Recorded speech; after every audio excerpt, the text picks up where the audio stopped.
सहनाववतु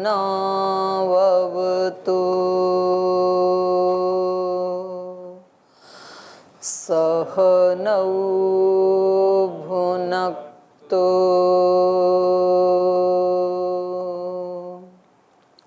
सह वीर्यं करवावहै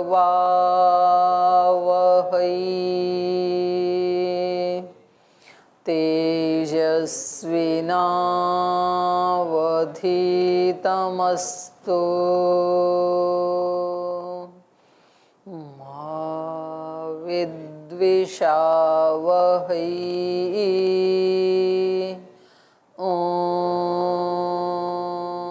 शांति शांति शांति।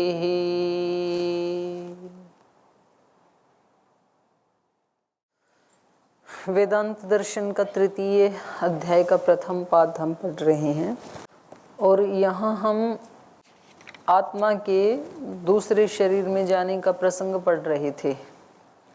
तो एक तो ये बताया कि आत्मा के साथ सूक्ष्म शरीर और प्राण भी जाते हैं अगले जन्म में, और यहाँ पर सुकृत करने वाले दुष्कृत करने वाले कहाँ जाते हैं, एक ये प्रसंग चला था।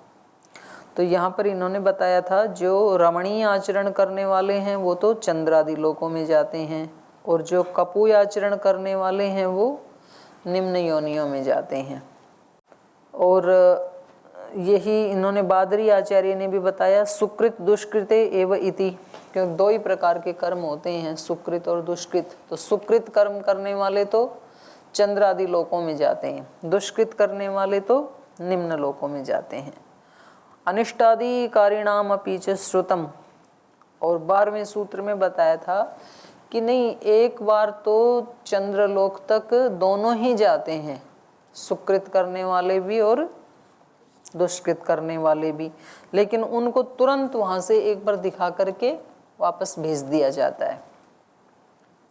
तो फिर बात ये थी कि भाई जब दोनों ही जाते हैं तो इसमें अंतर क्या रहेगा सुकृत और दुष्कृत करने वालों में। तो इसका फिर सूत्रकार ने, ये तो भाष्यकार ने बताया था कि दोनों ही जाते हैं, अब सूत्रकार कह रहे हैं कि नहीं, वो चंद्र आदि लोकों में जाते नहीं हैं। दुष्कृत करने वाले, कपूय आचरण करने वाले, वो कहाँ जाते हैं, संयमन नाम का जो यम का सदन है वहां तक जाते हैं। संयमने तु अनुभूय इतरेषाम आरोह अवरोह तद्गति दर्शनात्, ये यम सदन तक जाते हैं। जो सबका संयमन करता है वो यम सदन कहाँ है, पृथ्वीत मेघमंडलांतम, पृथ्वी से लेकर के और मेघमंडल के अंत तक। पृथ्वी से लेके मतलब यहाँ से ही शुरू हो गया, ये सारा यम सदन है। तो वो आत्माएं यहाँ भी कहीं घूम रही हो सकती हैं, और ये कहाँ तक है, ये मेघमंडल के अंत तक है। ये मेघमंडलांतम आद्युलोक वायुम अंतरिक्षम तत्रात्य तत्रावस्थानुभूय ते अनिष्टादिकारिणो अस्मिन् लोके पुनरागच्छन्ति। तो वहां तक जा करके जो द्युलोक का जहाँ से शुरुआत होता है, द्युलोकम वायुमयम अंतरिक्षम, जो वायुमय अंतरिक्ष है, तत्रत्या, वहाँ जा करके तत्रावस्थानुभूय, वहाँ की जो अवस्था है यम सदन की, उस अवस्था की अनुभूति करके, और ते अनिष्टादिकारिणों, जो अनिष्टादि करने वाली आत्माएं हैं, वो अस्मिन लोके पुनः आगच्छन्ति, फिर आ जाती हैं इस लोक में। तो ये जो पुनर्जन्म की भी कई धारणाएं हमने सुनी है ना उपनिषद में भी। उपनिषद आज लाए नहीं लाए, ठीक है, वैसे पूछ रही हूँ मैं, क्योंकि कभी कभी यहाँ पर एक प्रसंग ये भी आता है उपनिषद में कि आत्मा, वो जो उसका कीड़े का उदाहरण दिया है यहाँ पे,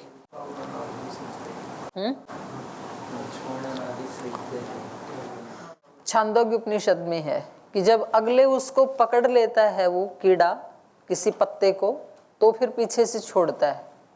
तो ऐसे ही आत्मा पहले अपना ठिकाना तय कर लेता है, तब इस शरीर को छोड़ता है, या तो परमात्मा उसका ठिकाना तय कर देता है कि इसको तुरंत ही वहां भेजना है, तो तब उसको यहाँ से उसके प्राणों को निकालता है। एक ये है। और दूसरा ये है कि भाई उसके अनुकूल माता पिता जब तक नहीं मिलेंगे तब तक उसको वेट करना पड़ेगा।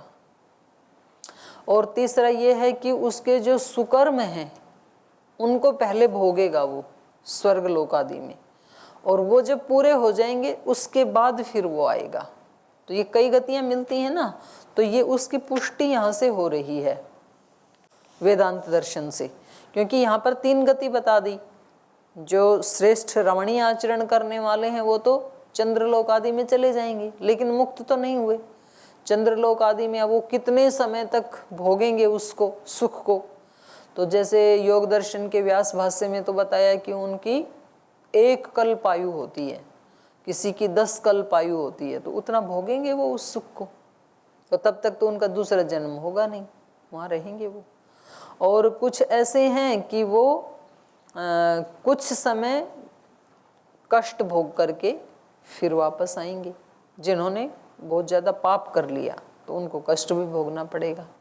और तीसरे वो हैं कि जिन्होंने ना बहुत ज़्यादा पाप किया ना बहुत ज़्यादा पुण्य किया, वो फिर जल्दी आ जाएंगे। 3 गतियाँ ये भी इसकी पुष्टि कर रहा है वेदांत भी। तो उन्हीं के लिए कह रहे हैं ते अनिष्टादिकारिणों अस्मिन लोके पुनः आगच्छन्ति। वो अनिष्टादि कर्म करने वाले हैं। अनिष्टादि का मतलब है यहाँ पर इष्टादि कर्म न करने वाले। अनिष्ट का मतलब पाप करने वाले नहीं, पर जिन्होंने इष्टादि कर्म नहीं की, इष्टि आदि नहीं की, जिन्होंने पुण्य कर्म नहीं किए वो। तो यहाँ इष्टि का विपरीत अनिष्ट है।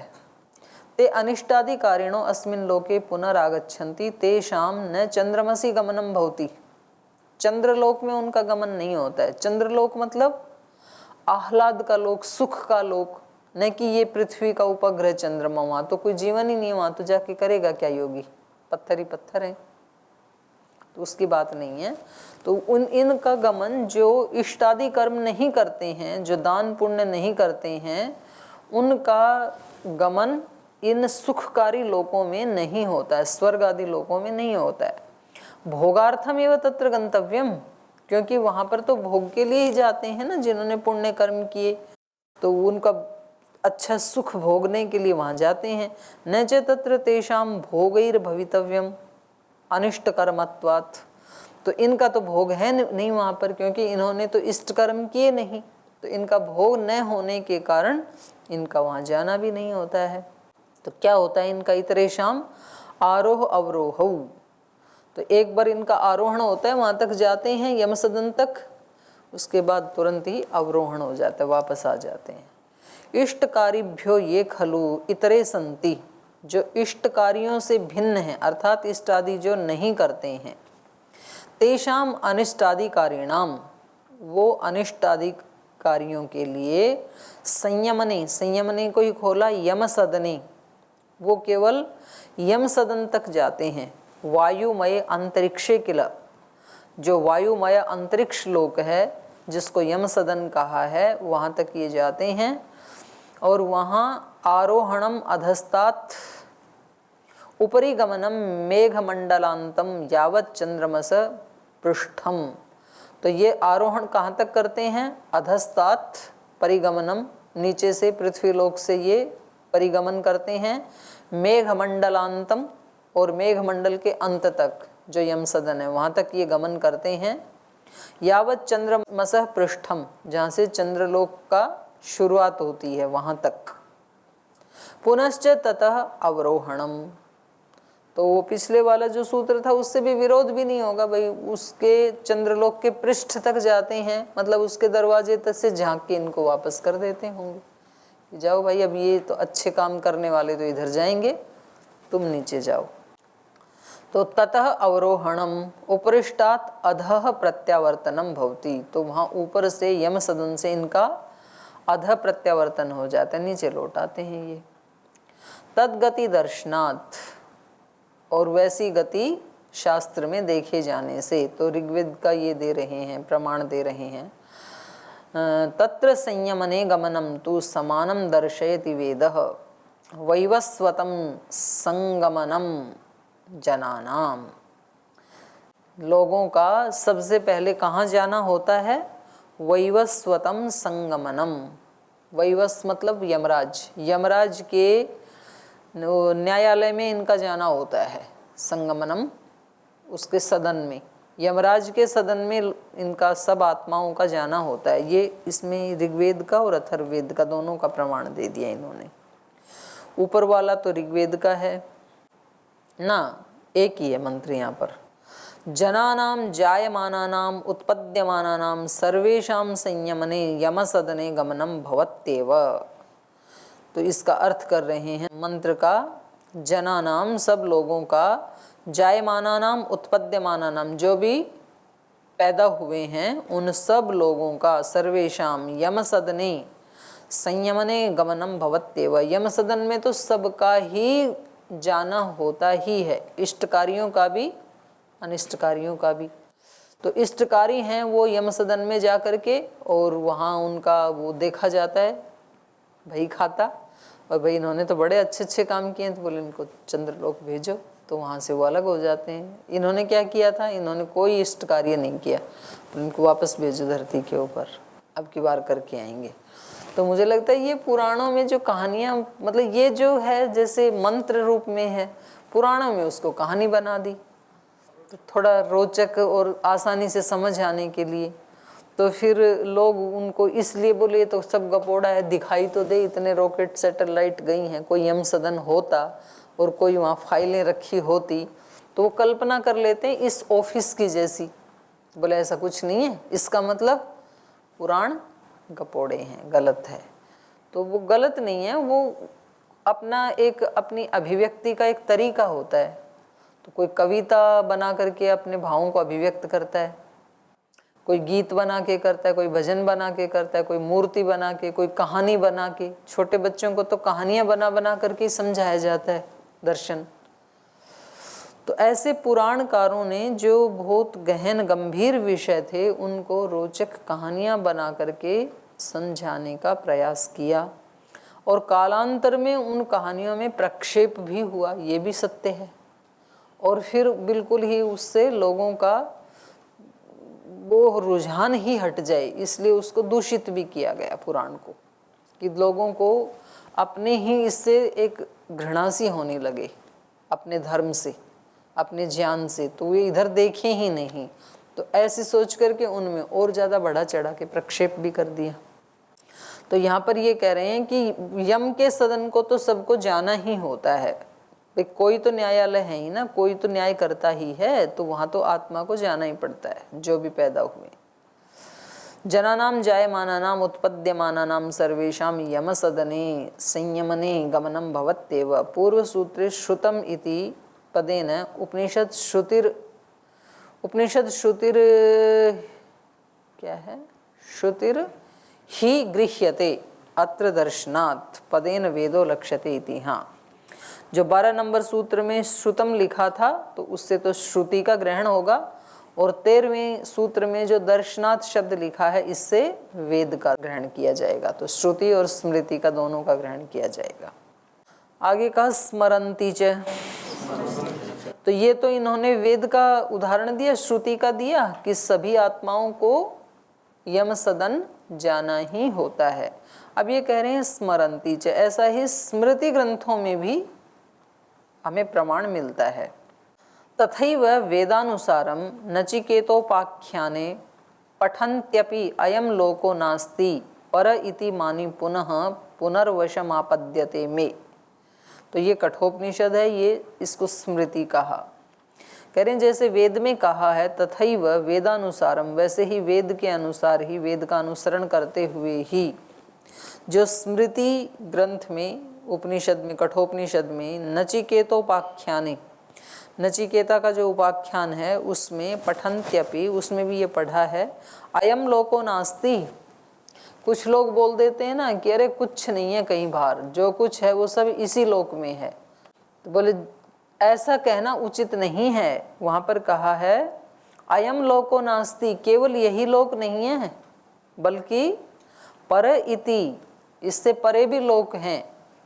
परे इति माने पुनः पुनर्वशमापद्यते में, जो लोग, ये यमराज के मुख से कहलवाया है वहाँ पर, यमाचार्य के मुख से, यमाचार्य कह रहे हैं कि जो लोग कहते हैं ना कि बस जो कुछ है वो बस इसी लोक में है और इस लोक में वो खूब मनमानी करते हैं, उनको कोई रोकने टोकने वाला है नहीं। तो बोले वो लोग इससे परे भी कोई लोक है, वहां मेरे वश में बार बार आते हैं वो, तो वहां मैं उनको दंडित करता हूँ, जो नियंता है। तो ये स्मृति का भी प्रमाण क्या कह रहा है कि यम सदन इस लोक से अतिरिक्त कोई लोक है। ये श्रुति भी और स्मृति भी दोनों इसकी पुष्टि कर रहे हैं। अत्र प्राणिनो यमस्य वशे पुनः पुनः आगमनम उक्तम स्पष्टते। तो यहाँ पर जो प्राणी हैं वो बार बार यम के वश में आते हैं और उनका पुनरागमन आदि होता रहता है, ये बिल्कुल स्पष्ट कहा है। अपि च सप्तः,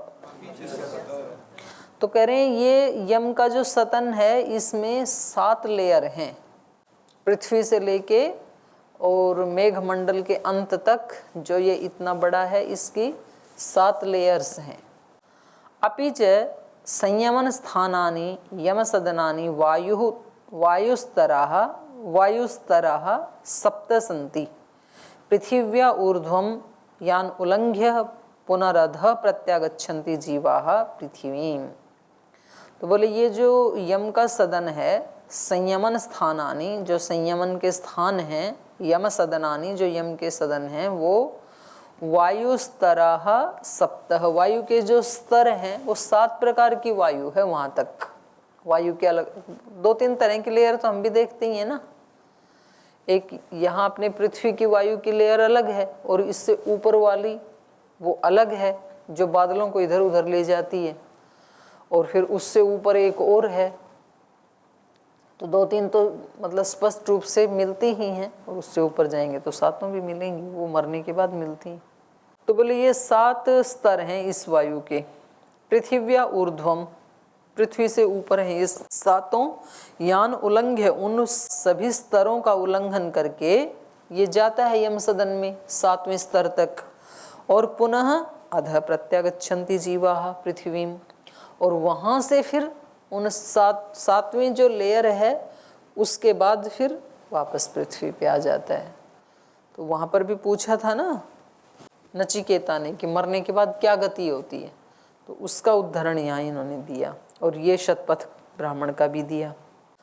तेज सप्त वायुस्तराः सप्त मरुद्गणा उच्यन्ते सप्त ही मारुतो गणः, ये शतपथ का है। बोले वो जो वायु हैं उनके 7 स्तर हैं। तेज सप्त वायुस्तराः सप्त मरुद्गणा उच्यन्ते, उन्हीं को ही 7 मरुतगण बोलते हैं। सप्त ही मारुतो गणः, मरुत के गण 7 हैं। सप्त गणा वही मरुतः, ये तैत्तिरीय ब्राह्मण का भी उदाहरण दे दिया, वो इस शतपथ में भी वैसे ही है और तैत्तिरीय में भी वैसे ही है। तत्रापि च तद्व्यापारात् अविरोधः। अब कोई कह रहे हैं कि भाई ये समझ में नहीं आता कि ये जो यम का सदन है इसमें सब जाते हैं, तो ये अलग अलग लोग अलग अलग न्याय करते हैं या एक ही व्यक्ति करता है, ये समझ में नहीं आ रहा है। क्योंकि जो इष्ट आदि कर्म करते हैं वो तो चंद्रलोक में जाते हैं, तो ये भी तो हो सकता है कि उनकी व्यवस्था देखने वाला कोई और अधिकारी हो। क्योंकि जैसे लोक में हम क्या देखते हैं, लोक में हम ये देखते हैं भाई ये वीआईपी की लाइन है तो इनको आगे भेजने वाला कोई और अधिकारी है, ये सामान्य लोगों की लाइन है तो इनको डील करने वाला कोई और है। तो ऐसे ही यहाँ भी होता है क्या, ईश्वर के यहाँ भी ऐसे ही होता है क्या कि जो इष्ट आदि कर्म करते हैं पुण्य लोकों में जाते हैं उनका नियंता कोई और हो, और जो ये अनिष्ट कर्म करने वाले हैं जो तुरंत ही वापस आ जाते हैं इनके साथ व्यवहार करने वाला कोई और हो। ऐसा हो सकता है। तो उसका उत्तर दे रहे हैं सूत्रकार कि ऐसा नहीं है। तत्रापि च तद व्यापारात्, कह रहे हैं वहाँ पर भी माने वो जो 7 मरुतगण हैं यम के सदन हैं वहाँ पर भी, और चंद्रादि लोकों में भी। तद व्यापारात्, उस एक ही यम का व्यापार होने से, उस एक ही नियंता का शास्ता का व्यापार होने से अविरोधः, दोनों का न्याय करने में कोई विरोध नहीं है। अविरोधः, एक ही शक्ति है जो सबके ऊपर समान रूप से नियंत्रण कर रही है। तत्रापि च तद व्यापारात अविरोध, तत्रापि, तत्रापि का मतलब है सप्तसु यम सदनेषु, जो सातों मरुदगण या जो 7 स्तर वाला यम सदन है उनमें, मरुदगणेषु अपि, जो 7 मरुदगण हैं उनमें भी, तद व्यापारात, तद व्यापारात को खोला, सर्व यमनशीलस्य नियंतुः, सबके ऊपर जो नियंत्रण करता है, सबका यम जो, तद व्यापारात माने ईश्वर के लिए, सर्वनियंता कहा ना उसको, वो ही सबका नियंता है। तो वहां पर भी तद व्यापारात, उसी का व्यापार होने से, सर्व यमनशीलस्य नियंतुः कर्म फलदातुः, सबका नियंता, सबका कर्म फलदाता वो परमात्मा ही है। परमात्मा ने व्यापारात किल अविरोध, तो सब जगह सब आत्माओं के साथ उसी सर्व नियंता का या कर्म फलदाता परमात्मा का व्यापार होने से अविरोध, इसमें कोई विरोध नहीं आएगा कि कौन किसका शासन कर रहा है, एक ही सबका शासन कर रहा है। चाहे वो चंद्रलोक आदि में जाने वाले हैं, चाहे वापस आने वाले हैं, इष्ट अनिष्टकारी जितने भी लोग हैं, जितने भी आत्माएं हैं, उन सब का नियंता एक ही है। समान शासनत्वम वर्तते, उसका समान रूप से सबके ऊपर शासन चलता है। चंद्रमसि कश्चिद अन्यो यमसदनेषु मरुद्गणेषु कश्चिद अन्यो व्यवस्थापक इति न, ऐसा नहीं है कि चंद्र आदि लोकों में जाने वाले हैं उनमें कोई और व्यवस्थापक हो, और जो मरुद्गण यमसदन हैं 7 उनमें कोई और व्यवस्थापक हो, और कोई व्यक्ति कहे कि जी हमारे वाले ऑफिसर तो ठीक नहीं है, आप वाले ठीक हैं, हमारे वाले तो हमारी पुण्य कर्मों को काउंट ही नहीं करते, हमें वापस भेज देते हैं, आप वाले अच्छे हैं जो चंद्रलोक में भेजते हैं, ऐसा भी कोई आरोप नहीं लगा सकता है। सबका सर्वनियंता सर्व कर्म फलदाता वो एक ही परमात्मा है। न ही अत्र शास्त्री विरोध, यहाँ पर शास्त्री, शास्ता का कर्तरी शब्द है जैसे, तो ऐसे कर्ता, ऐसे यहाँ शास्ता। न ही अत्र शास्त्री विरोध है, शासन करने वाले का कोई विरोध नहीं है, एक ही व्यक्ति है। शास्त्री विरोध प्रसंग न तस्य एकत्वात्, क्योंकि वो एक ही है सबका शासन करने वाला। उक्तम च, तो बृहदारण्यक में कहा है उसके बारे में, यह इमं लोकम परम च लोकम सर्वाणि च भूतानि अंतरो यमयति, बोले ये इस इमं लोकम परम च, इस लोक को भी और परलोक को भी, सबका नियंता वो एक ही है। सर्वाणि च भूतानि, और सारे भूतों का एक ही परमात्मा यमयति, अनुशासन करने वाला है। विद्या कर्मणो रीति तु प्रकृतत्वात्, तो कह रहे हैं विद्या कर्म, विद्या और कर्म दो चीजें हैं ना, एक ज्ञान और एक तो कर्म योग, ज्ञान योग कर्म योग, तो उसको कहा विद्या कर्मणों, ज्ञान और कर्म की जो चर्चा है, तो उसके कारण भी विद्या कर्मणो रीति तु प्रकृतत्वात्, तो उनमें दोनों का ही अलग अलग विधान प्रकृत होने से, माने उपनिषदों में दोनों का ही विधान किया गया है। विद्या की उपासना करने वाले हैं उनकी गति क्या होती है देवयान मार्ग का, और जो कर्म में लगे रहते हैं, कर्म का मतलब पुण्य आदि कर्म, सत्कर्म सेवा आदि करते हैं, तो उनका भी जो गति है वो वहाँ पर मिलती है उस प्रकृत होने से, माने उसका विधान वहाँ पर उपनिषदों में मिलने से। तो उससे भी ये पता लग रहा है कि कर्म 2 प्रकार के हैं और कर्म फल भी 2 प्रकार के हैं। तो एक कर्म करने वाले हैं वो चंद्रलोक को चले जाएंगे, और दूसरे जो हैं वो वापस आ जाएंगे। विद्या कर्मणो इति तु चंद्रलोक प्राप्ति इष्टाधिकारिणाम न अनिष्टाधिकारिणाम इत्यत्र प्रसंगे हेतु अयम अपरो, तो कह रहे हैं चंद्र आदि लोकों की जो प्राप्ति है वो इष्ट आदि कर्म करने वालों की ही होती है, और न अनिष्टाधिकारिणाम, जो इष्टि आदि नहीं करते हैं उनकी चंद्र आदि लोकों में प्राप्ति नहीं होती है। इत्यत्र प्रसंगे हेतु अयम अपर, तो ऐसा जो प्रसंग वहाँ पर मिलता है उपनिषदों में, उसमें ये दूसरा हेतु है। दूसरा हेतु किसका है कि सबकी एक गति नहीं होती है, कुछ वहाँ ऊपर चले जाते हैं, कुछ वापस आ जाते हैं। यद देवयान पितृयान मार्गौ प्रयताम विद्येते, तो वहाँ पर दूसरा प्रमाण ये है कि वहाँ पर दो मार्गों का विधान किया है, देवयान मार्ग और पितृयान मार्ग। प्रयताम प्रस्थान करने वालों के लिए दो मार्ग विद्येते विद्यमान हैं। विद्या देवयानम, जो विद्या की उपासना करते हैं, ज्ञान की उपासना करते हैं, उसके द्वारा वो देवयान के मार्ग से जाते हैं। और कर्मणा च पितृयानम, और जो ज्ञान की उपासना तो नहीं करते, केवल इष्ट कर्मों में लगे रहते हैं, धर्म पुण्य दान और कुआ जल कूप आदि बनवाना, सेवा करना, ये सब जो लोग हैं ये पितृयान मार्ग से जाते हैं। एवं उपासका नाम विद्यावताम देवयानम इष्टापूर्त कर्मिणाम पितृयानम भवति। तो ये छांदोग्य उपनिषद में है 5:3-3। उपासका नाम विद्यावताम, जो विद्या के उपासक हैं, ज्ञान के उपासक हैं, वो देवयानम, वो तो देवयान मार्ग से जाते हैं। और इष्टापूर्त कर्मिणाम, जो इष्टापूर्त आदि कर्म करते हैं, वो पितृयान से जाते हैं, उनका पितृयान है। तो उसके लिए कहा वेत्थ यथासौ लोको न संपूर्यते, तो वहाँ पर ही एक प्रश्न पूछा गया है। श्वेत केतु पूछते हैं वहाँ पर राजा प्रवाहण से पूछते हैं कि आप जानते हो वेत्थ यथा असौ लोको न संपूर्यते, वो लोक भर क्यों नहीं जाता है।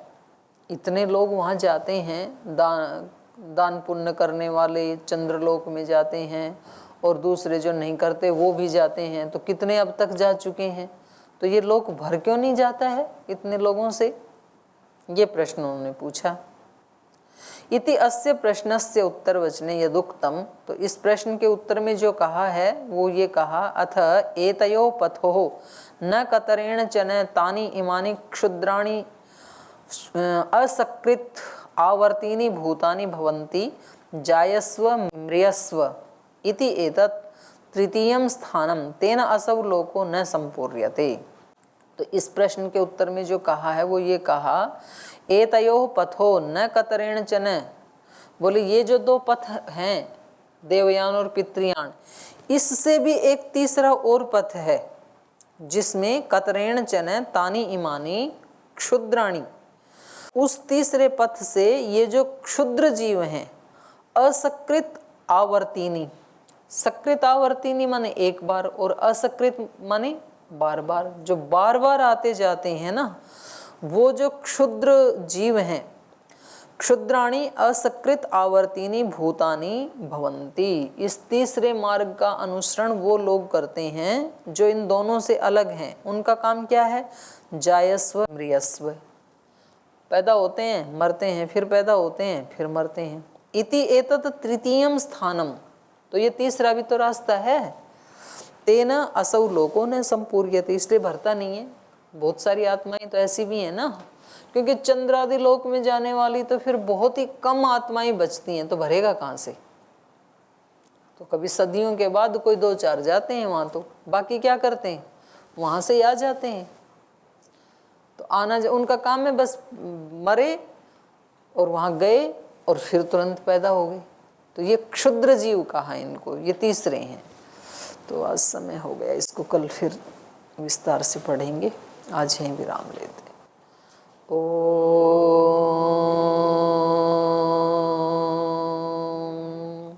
शांति शांति शांति। श्री गुरुभ्यो नमः।